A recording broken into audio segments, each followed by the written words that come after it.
Tonight's stories. Nowhere for dust to settle. Nothing but the moon and holding the Sutra. Let the day grow distant. Let your breathing slow. And settle in as the night becomes quieter. Our first story begins. Nowhere for dust to settle. Long ago, in southern China, there lived a young man named Neng. He was not a monk. He had never studied deeply. He did not spend his days studying books or learning from teachers and scholars. Most days, he worked outdoors. He worked quietly and returned home before nightfall. His life was quiet and ordinary. When Neng was still young, his father died. After that, he and his mother lived with very little. To support them, he gathered wood from the hills, then carried it into town to sell. Each morning, he left before sunrise. The air was cool. The paths were uneven. Sometimes, mist rested low between the trees. Sometimes, the hills were already warm before the day had fully begun. Neng worked steadily. He did not hurry. He cut only what he needed, then tied the wood into careful bundles. When the load was ready, he lifted it onto his back and began the walk. The work was not easy. The bundles were heavy. The roads were long. But each day, he walked the same paths, and little by little, life continued. He did not think often about changing his future. There was work. There was food to prepare. There was another day waiting afterward. That seemed enough. Yet sometimes, while walking alone, he would notice small things. The movement of wind, the changing shape of clouds, the way quiet could appear, even beside effort. Then he would continue walking and think no more about it. One afternoon, after delivering wood, Neng passed a small shop. Someone inside was reading aloud. The voice was calm, slow, and strangely clear. Neng would have kept walking, but one sentence made him stop. He turned slightly and remained standing outside the doorway. The reader said, "When something comes, respond. When it is gone, let the mind come to rest." The words were simple, yet something in them did not feel simple. Neng remained still. The market sounds continued. People moved past. Someone laughed nearby. Someone moved crates across the street. But for several moments, he heard almost nothing else. When something comes, respond. When it is gone, let the mind come to rest. He quietly repeated the words again and again. He could not explain why, yet each time he repeated them, something became a little quieter, as though, for a brief moment, everything felt clearer than before. The feeling passed, but something remained. At last, the reading ended. Hui Neng stepped closer. "Excuse me," he asked softly. "Those words, where do they come from?" The man looked up, then smiled. "From this, the Diamond Sutra." Hui Neng nodded slowly. He hesitated, then asked, "Where is it taught?" The man smiled. "From a monastery far to the north. Many travel there. People say a great teacher lives there. People come from distant places to hear him speak."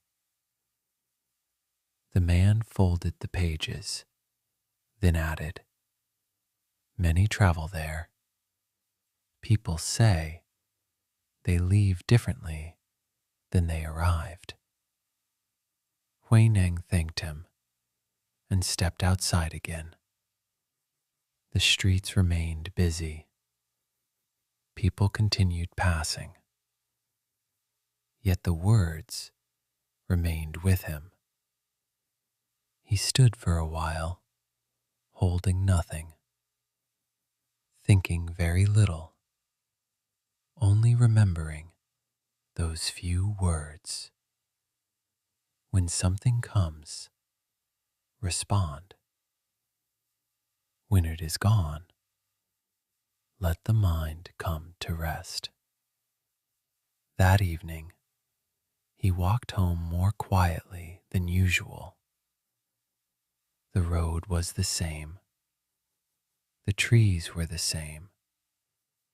But several times he slowed his steps, not because he was tired, but because the words returned again. When he finally reached home, the sky had already darkened. His mother looked up. "You are late today." Hui Neng smiled gently, only a little. He placed down the empty rope and sat quietly. For a long moment, he said nothing. Outside, night settled softly. Inside, one sentence remained awake. When something comes, respond. When it is gone, let the mind come to rest. Over the next several days, life appeared unchanged. Each morning, Hui Neng gathered wood. Each afternoon, he carried it into town. Each evening, he returned home. Nothing unusual happened, yet from time to time, the sentence returned. Not because he was trying to remember, only because something in it remained quietly clear. When something comes, respond. When it is gone, let the mind come to rest. He could not explain why, yet each time the words returned, he felt the same thing, as though, for a brief moment, everything became a little quieter, not different, only clearer. The feeling passed, But something remained, and quietly he began wondering, who spoke these words, and what else might I hear there? Days passed. Then one evening, while preparing dinner, his mother looked at him. "You have become quiet lately." Huineng smiled. "Have I?" She nodded. "Your body is here, but your thoughts seem farther away." For a while, he remained quiet. Then, slowly, he told her everything: the market, the reader, the sentence, the monastery, and the strange feeling that remained afterward. His mother listened quietly. She did not interrupt. When he finished, she remained silent for a while, then asked, "Do you wish to go and learn from this master?" For a while, Huineng lowered his eyes. The fire crackled softly. Outside, the wind moved through the darkness. Then, finally, he answered, "I do not know. Only, I feel I should." His mother looked outside. Night had already settled. After some time, she smiled. "Then go. Life does not become clearer by waiting." Huineng looked at her. He had expected concern, questions, perhaps hesitation. Instead, her expression remained calm. She smiled softly. "Wood can be gathered again, but some roads only appear once." That night, very little was said. Outside, the wind moved quietly. Inside, one sentence remained: "When something comes, respond. When it is gone, let the mind come to rest." The next morning, before sunrise, Huineng stepped outside. Mist rested low over the road. His mother stood in the doorway. Neither spoke much. He bowed once. She smiled. For a moment, neither moved. The morning air was cool. The village remained quiet. No doors opened. No footsteps sounded along the road. Only the wind moved softly through the darkness.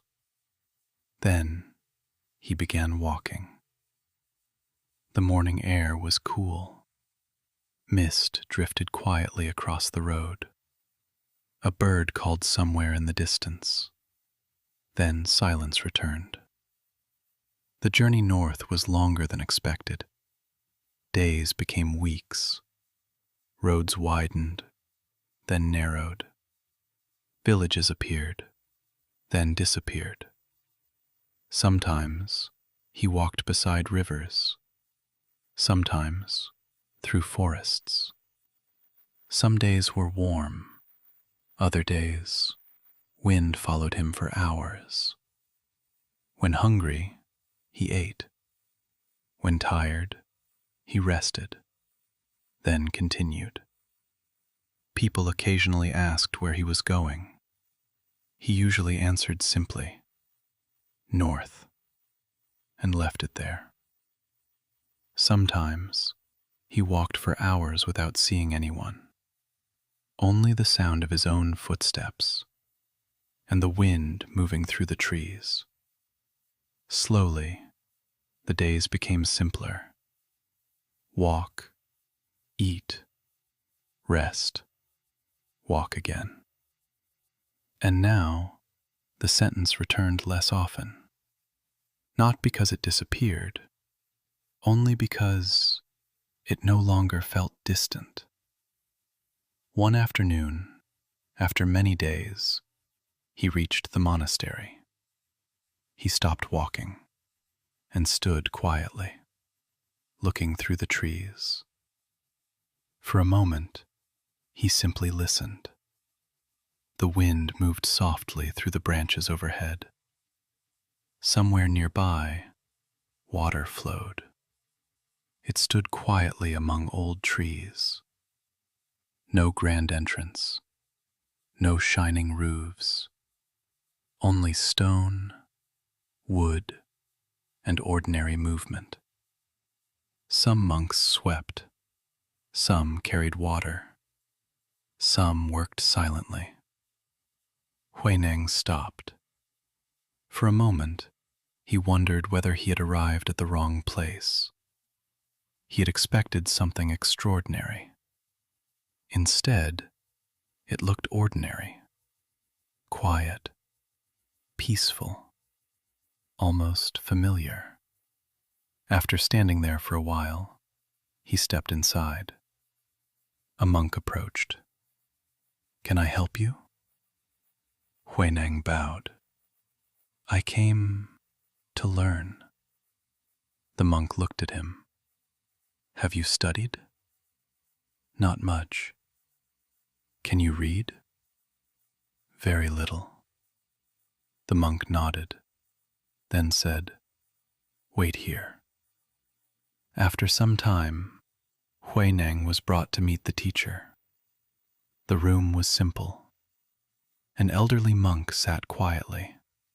His eyes rested gently on Huineng. "Why have you come?" Huineng lowered his head. "I heard a sentence and could not forget it." The teacher asked, "What sentence?" For a moment, Huineng remained quiet. The lamp burned softly. Then he answered, "When something comes, respond. When it is gone, let the mind come to rest." The teacher remained quiet. For a long moment, nothing was said. The room stayed still. Only the lamp flickered softly. For a while, neither spoke. Then, finally, he nodded. "Stay. For now, work." And the next morning, before sunrise, Huineng's new life began. The next morning, before sunrise, Huineng's new life began. He was not asked to study, not yet. Instead, he worked. He prepared rice, carried water, cut wood, and worked quietly. Around him, life in the monastery continued each day. People came, people left. Voices drifted softly through the halls. Days passed, then weeks, then months.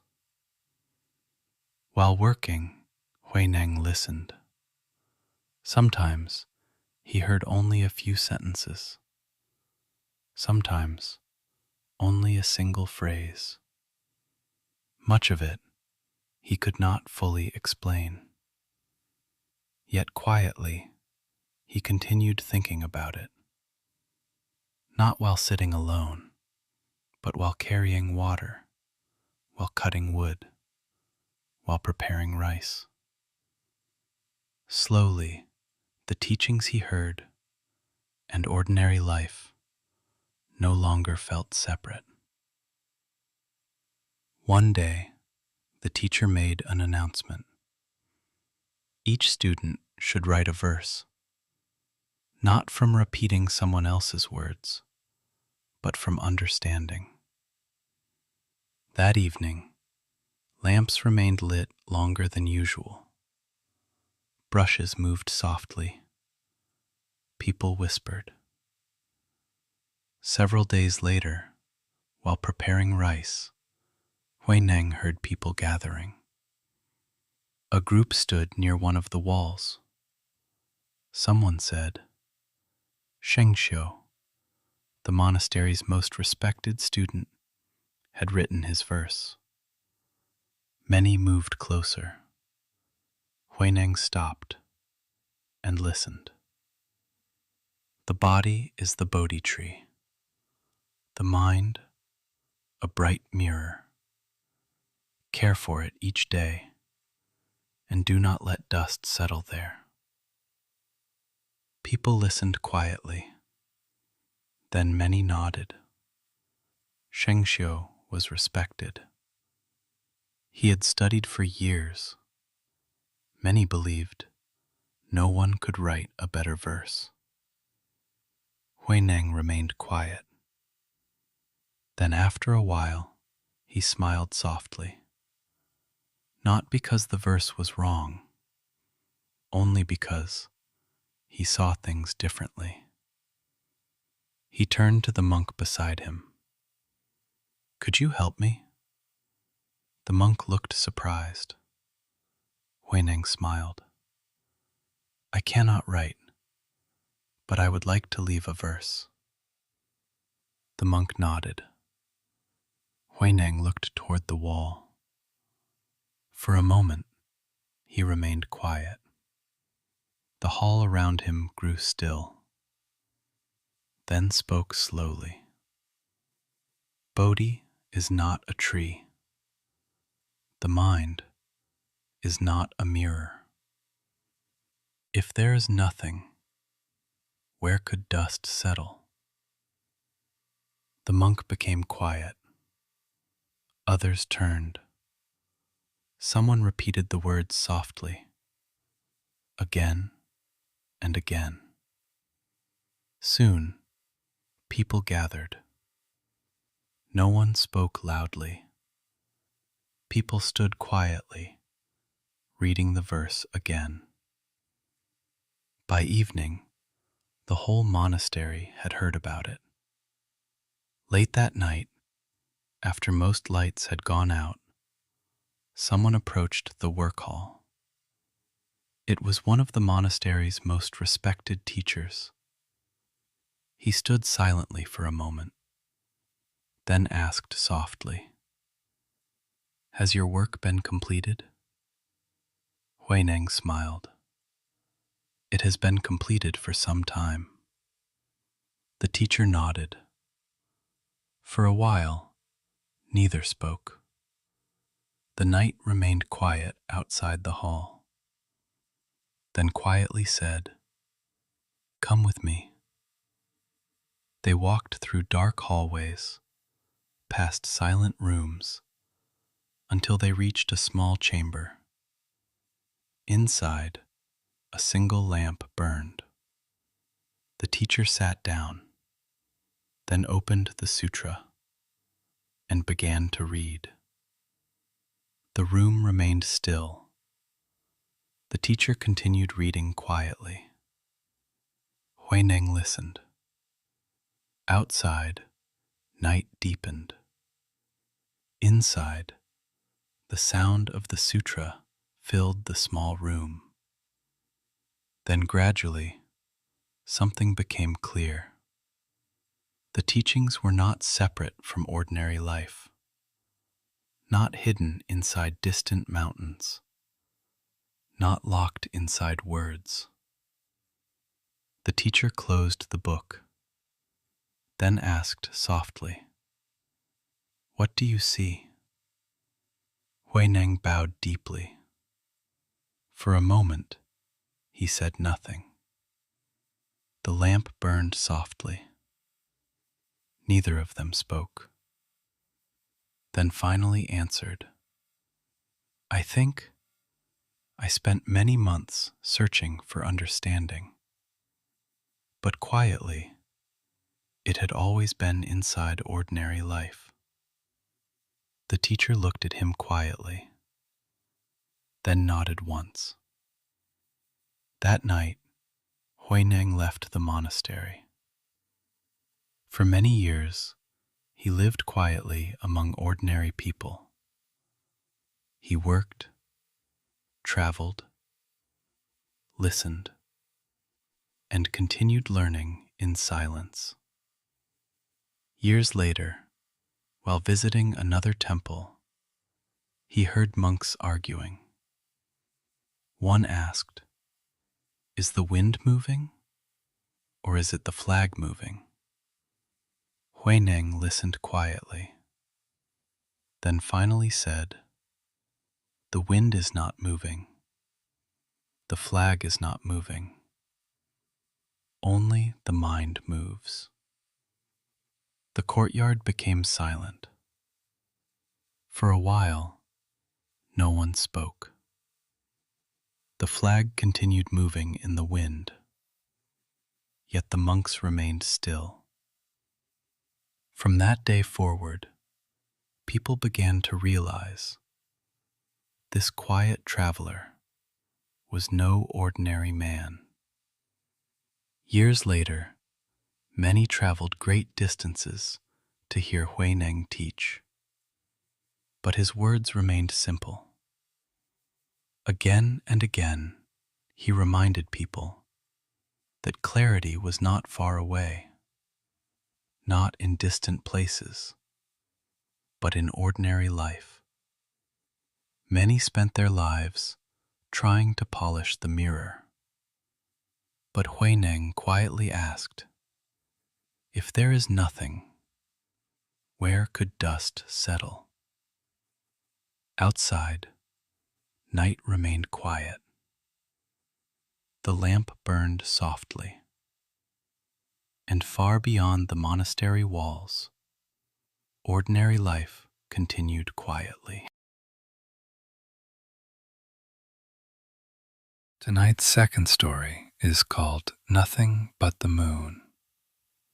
In the mountains of old Japan, beneath the quiet slopes of Mount Kugami, there stood a very small grass hut. The roof leaked when it rained. During winter, cold wind moved softly through the walls. Inside, there was only a sleeping mat, a wooden shelf, a cracked tea bowl, and a few old sutras. A Zen monk named Ryokan lived there alone. He was already old. Many years earlier, Ryokan had left his old life behind. He did not become the head of a great temple. He did not gather many followers. Instead, he chose to live quietly among the mountains. Each morning, before sunrise, Ryokan folded his blanket quietly.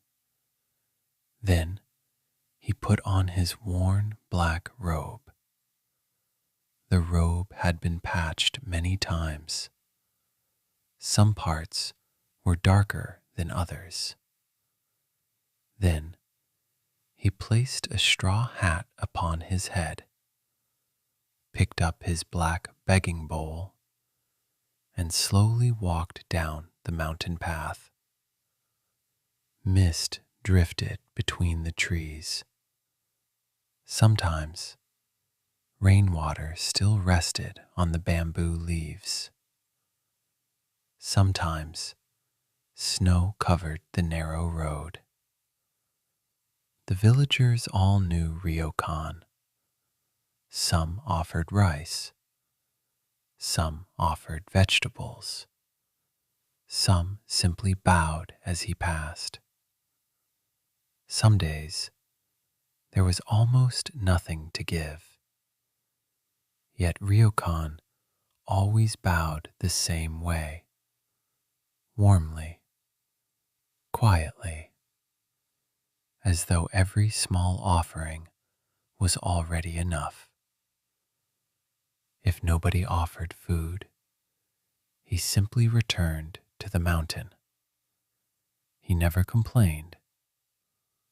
While walking, Ryokan often stopped beside rivers or stood quietly watching birds move across the sky. Children sometimes ran past him laughing. Ryokan laughed too.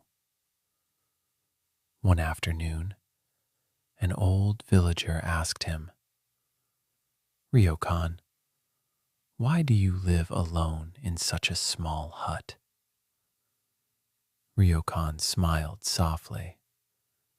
Then he looked toward the mountain trees. For a while, he simply watched the branches move in the evening wind. To hear the wind at night, to watch the moon, to drink clear water when thirsty. Again, he became quiet. The old villager waited. At last, Ryokan said, "What more does a person truly need?" After saying this, he simply continued walking. And so, the seasons passed quietly. Spring brought falling cherry blossoms. Summer filled the forests with rain. During autumn, red leaves gathered outside the little hut. And in winter, snow covered the mountain paths in silence. One evening, snow began falling before sunset. The wind grew colder as Ryokan slowly climbed the mountain road toward home. Above the dark trees, a pale moon hung quietly in the winter sky. Snow continued falling through the night. The mountain paths had already disappeared beneath the snow. Ryokan walked slowly through the cold darkness, his straw hat covered in white. In one hand, he carried his black begging bowl. Tonight, the villages had been quiet. Very few people had opened their doors. Some homes had already gone dark before sunset. Winter had become harsh that year. Even the dogs had remained hidden from the cold wind. Still, Ryokan walked the same narrow roads he always walked. At one small house, an old woman placed a little rice into his bowl. At another, someone offered a few leaves for soup. Ryokan bowed warmly to each of them, then quietly continued through the snow. By the time he reached the mountain path again, night had grown still. Only the sound of wind moving through the trees remained.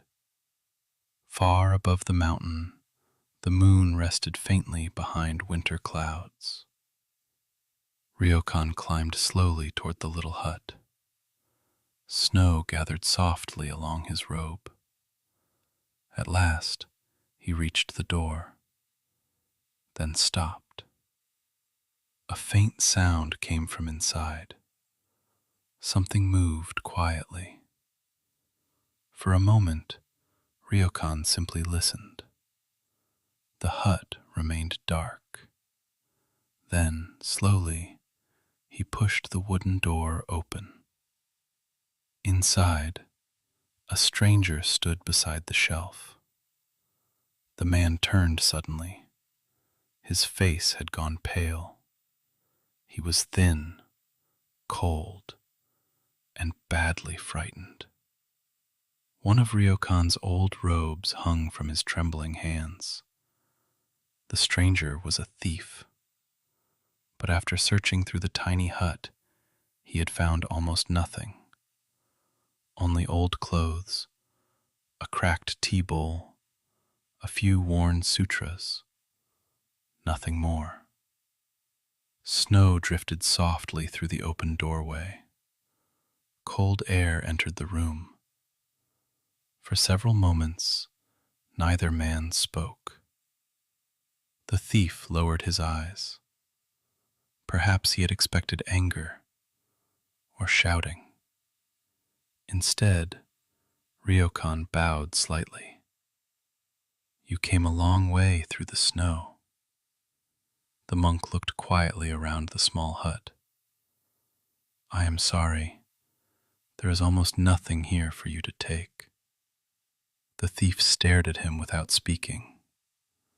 Then, slowly, Ryokan removed his outer robe. The cloth was old, patched many times. Some parts had nearly worn thin, but it was still warm from his body.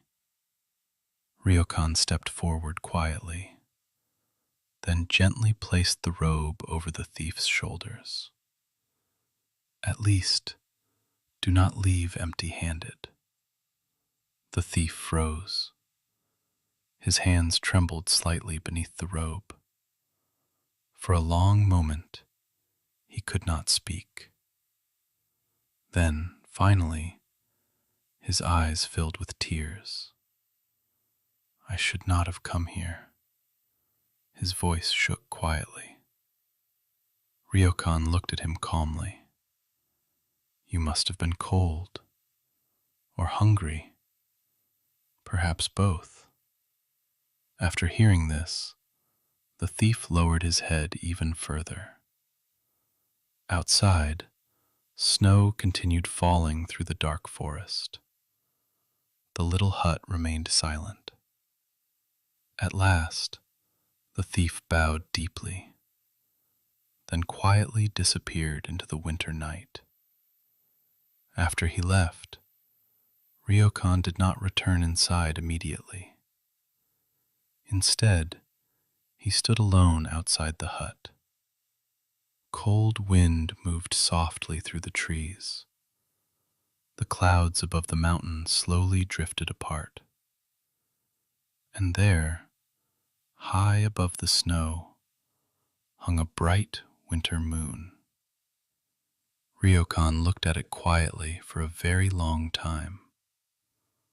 Then finally, he smiled softly. "What a pity. I wish I could have given him the moon as well." The wind became quieter. Moonlight rested softly across the snow-covered ground. Far below the mountain, small village lights still flickered faintly through the darkness. The next morning, villagers began talking quietly about what had happened.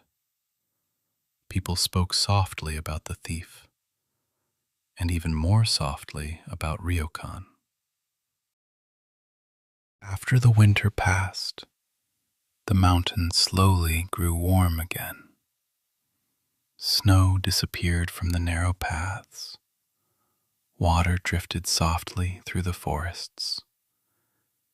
And outside Ryokan's little hut, small flowers began appearing between the stones. As always, Ryokan continued living quietly among the mountains. Each morning, before sunrise, Ryokan folded his blanket. Then he put on another old robe, one a villager had quietly given him after the night of the thief. Then he picked up his begging bowl and slowly walked down toward the villages. The Melavigers were always happy to see him. Some bowed quietly as he passed. Some invited him to rest for tea. And whenever children noticed him walking along the road, they immediately ran toward him smiling. Ryokan smiled too. Sometimes he placed down his black bowl and spent the entire afternoon playing beside the fields with children. They played hide and seek. They spun wooden tops. They chased dragonflies through tall summer grass. During autumn, they gathered fallen leaves beside the river banks. and during winter, they pressed footprints into fresh snow. Often, he looked more like an ordinary old man than a monk, playing with children beneath the trees. Sometimes, he hid so carefully the children could not find him for a very long time. At last, he would suddenly appear from behind a tree or from inside an empty shed, laughing harder than any of them. The children laughed too. One little girl once asked him, "Ryokan, why do you not live inside a great temple? Other monks become famous teachers, but you only live here playing games with us." Ryokan smiled softly. Then he looked up through the trees. Spring blossoms, summer rain, autumn leaves, winter snow. The children listened quietly. Ryokan continued, listening to the wind, watching the moon, laughing together with you all. For me, that is already enough. The children became quiet for a moment, as though thinking carefully about his words. Then suddenly, one of them grabbed Ryokan's sleeve and pulled him back into the game again. Ryokan laughed and followed after them through the tall grass. And so, the years passed quietly. Sometimes, villagers climbing the mountain path found Ryokan sitting alone outside his hut, watching rain, watching snow, or simply watching the moon rise slowly above the trees. Other times, they found him writing poems quietly. His calligraphy became well known across the region. Some people traveled great distances hoping to receive a piece of his writing. But Ryokan never behaved like an important master. Sometimes, instead of writing carefully upon fine paper, he used a simple branch to write poems in the dirt. Wind passed, rain fell, and the words slowly disappeared again. This never troubled him. One evening, a visitor asked, "Ryokan, what is the most important thing you have learned in life?" Ryokan became quiet. The evening wind moved softly through the trees. Then finally, he smiled, to notice what is already here. After saying this, he poured tea quietly into his cracked bowl. Outside, the moonlight rested softly across the mountain path. As the years passed, Ryokan's body slowly became weaker. His walks down the mountain grew slower. His hands trembled slightly while pouring tea. Yet his face remained peaceful. One evening, after watching the moon rise above the mountain, Ryokan sat quietly inside the little hut. A small lamp burned beside the wall. Cold wind moved softly outside. Then gently, Ryokan spoke. "This life has been very kind." The room became still, and sometime before dawn, Ryokan quietly closed his eyes for the final time. The next morning, the mountain remained silent. Mist drifted softly between the trees, and above Mount Kugami, the pale morning moon still lingered quietly in the sky. Far below, ordinary life continued as always. But for many years afterward, people still remembered the gentle monk who once wished he could give away even the moon. And high above Mount Kugami, the moon continued its quiet journey across the night sky. Tonight's last story is Holding On to the Sutra. Far from the crowded towns, hidden among quiet pine trees, there stood an old mountain temple. The temple was not large, but several old wooden buildings rested quietly among the pine trees. Old, peaceful. During the day, wind moved softly through the bamboo groves. At night, the sound of distant bells sometimes drifted through the valleys below. Most of the monks who lived there owned very little: a wooden bowl, several robes, a blanket for winter, and a few simple scriptures copied by hand. But among them, there was one elderly Zen monk who treasured his collection of handwritten sutras more than anything else.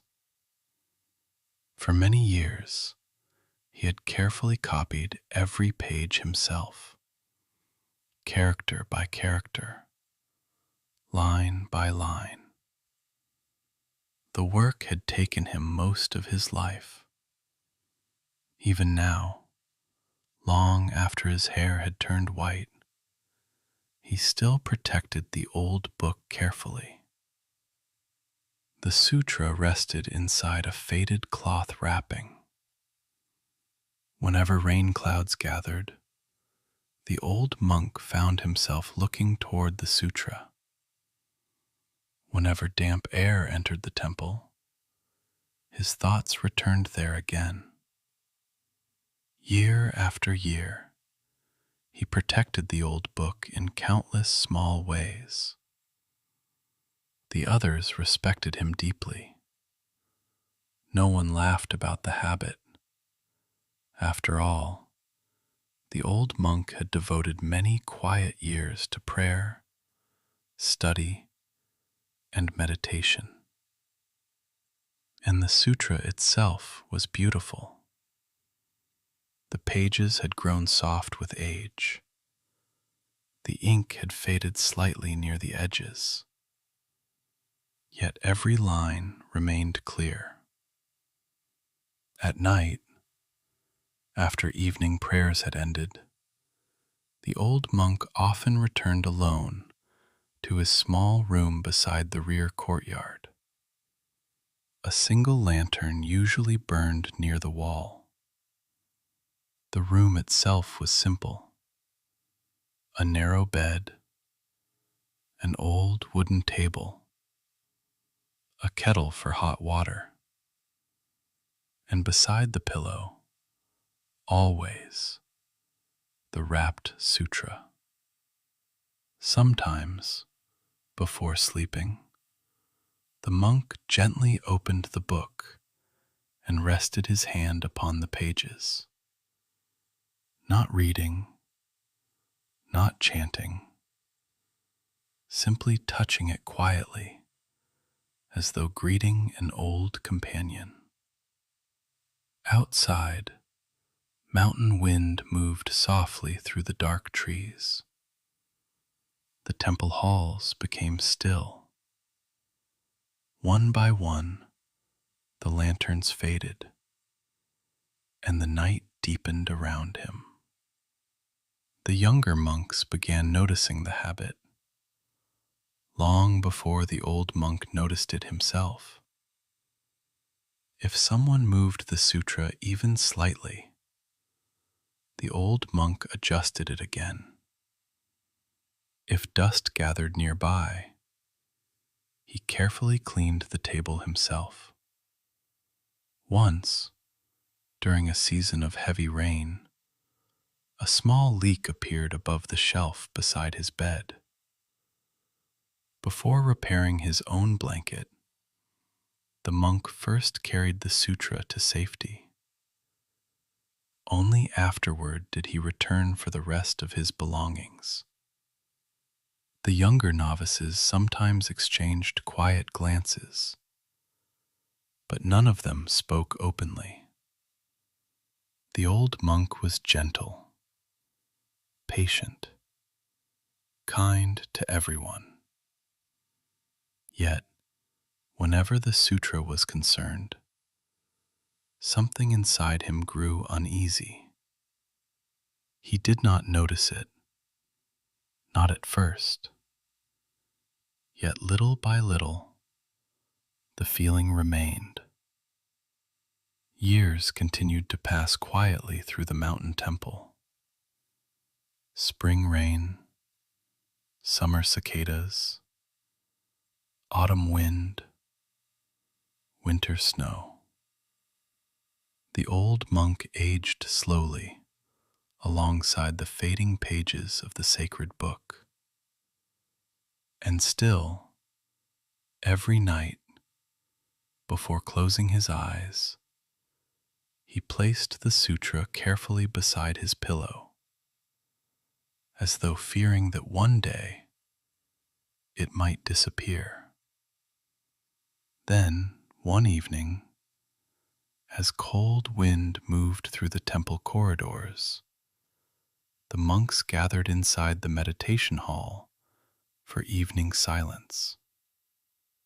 Outside, the mountain sky had already darkened. Clouds covered the moon. The air smelled faintly of smoke from distant cooking fires far below the valley. The old monk sat quietly with lowered eyes. The temple bell echoed softly once, then again. Everything became still, until suddenly, rapid footsteps struck the wooden corridor outside. A young novice burst through the doorway. His breathing was uneven. Smoke drifted faintly behind him, and with fear in his voice, he cried out, "Fire!" The novice's voice echoed through the hall. For a moment, nobody moved. The old monk slowly opened his eyes. Outside, somewhere beyond the corridor, smoke drifted into the night. At once, the meditation hall filled with movement. Robes brushed softly against the wooden floor. Voices rose quietly through the darkness. Some monks hurried outside. Others disappeared into the corridors. The young novice stood near the doorway, breathing hard. Smoke drifted faintly through the hall. The old monk slowly opened his eyes. For a moment, he seemed confused, as though the word fire had arrived from very far away. Then slowly, he rose to his feet. Not toward the courtyard, not toward the younger monks, but toward the hallway that led to his room. The novice watched him go. "Master." But the old monk did not stop. Outside, The wind moved coldly through the temple grounds. Somewhere beyond the rear buildings, a faint orange glow rested against the night sky. The fire was spreading. Yet the old monk barely seemed to notice. Inside his small room, everything remained almost unchanged. The lantern still burned. Smoke drifted slowly between the wooden beams. Before him and around the room, large wrapped bundles of handwritten sutras rested beside the walls. Some were old, fragile. Others had been copied during long winter evenings. Thousands of characters, years of devotion, years of silence, years of careful hands. The old monk looked at them quietly, then reached out. His fingers rested upon the cloth wrapping. For a while, he simply sat there. Outside, footsteps echoed through the temple. Voices called out. Water splashed somewhere in the darkness. Yet inside the room, everything felt strangely still. The old monk continued looking at the sutras, not with fear, not exactly, but with something deeper, something heavier. The quiet fear of losing part of himself. A gust of wind moved through the room. The lantern flickered. Ash drifted softly from the ceiling beams. Still, the old monk remained seated. At last, the young novice appeared in the doorway. His face had gone pale. "Master." The old monk looked up slowly. "The fire is spreading. We must leave now." For several moments, the old monk said nothing. His hand remained resting upon the sutras. The novice waited. Smoke drifted slowly through the room. Then quietly, almost as though speaking to himself, the old monk said, "These scriptures have remained beside me for most of my life." The novice stepped closer. "We can return later." The old monk lowered his eyes. Again, the room became quiet. Then somewhere nearby, a loud crack echoed through the temple. Heat rolled suddenly through the hallway. Smoke thickened. The novice covered his mouth. "Master, please." For a long moment, the old monk did not move. Then carefully, he lifted one bundle of sutras into his arms and stopped. There were still so many remaining. The old monk looked around the room once more. Another bundle, another stack, another lifetime of careful work. His shoulders lowered slightly. At last, he understood. There were too many years, too many pages, too many things his heart refused to leave behind. The novice stood quietly. Outside, the fire continued its steady work. And somewhere nearby, a temple bell rang once in the wind. The temple bell continued swaying softly in the wind. Outside, flames climbed higher across the rear buildings. Burning pieces of wood collapsed into the courtyard below. Smoke rolled heavily through the narrow hallways. Several younger monks called desperately for the old monk to come outside, but inside the room, he remained kneeling among the bundles of sutras. One bundle rested in his arms, another beside his knees. Others still lined the walls around him. Too many to carry, too many to abandon. The old monk lowered his head slowly. Ash drifted across the floor. Part of the ceiling above him creaked loudly in the heat.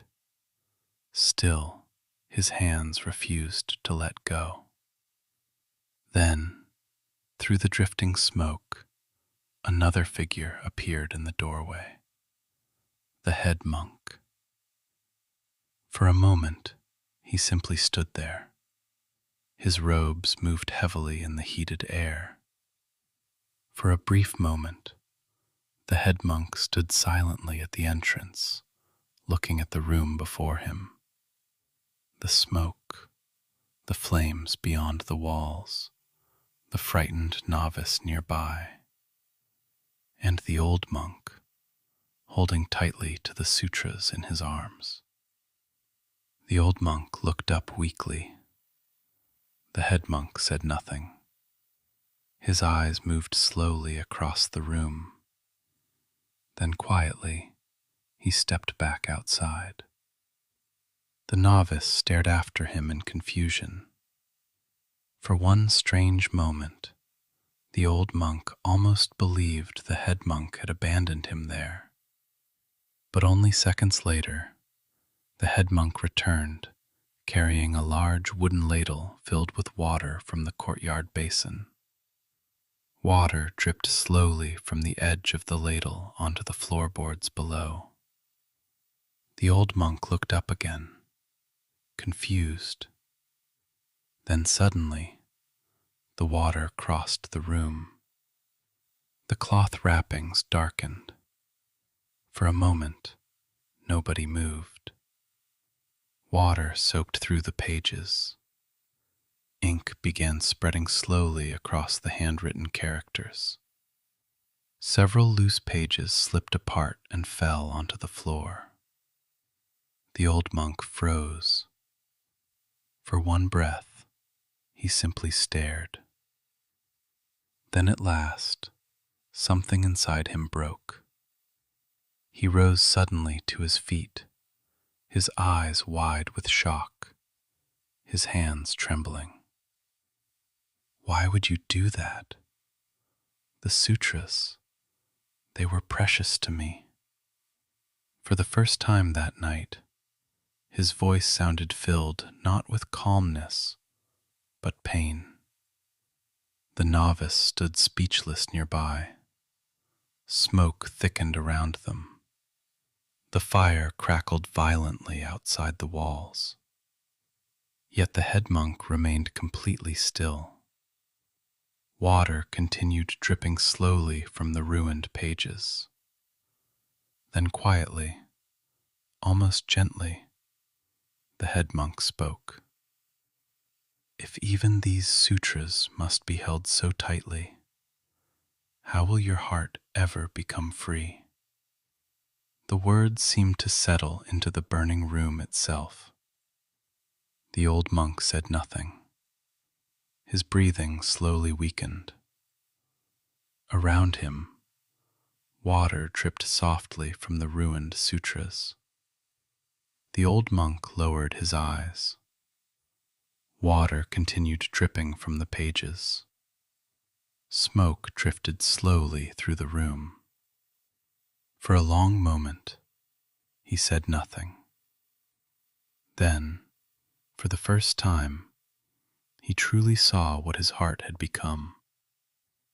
Not peaceful, not free, but chained quietly to the very thing he believed was guiding him toward freedom.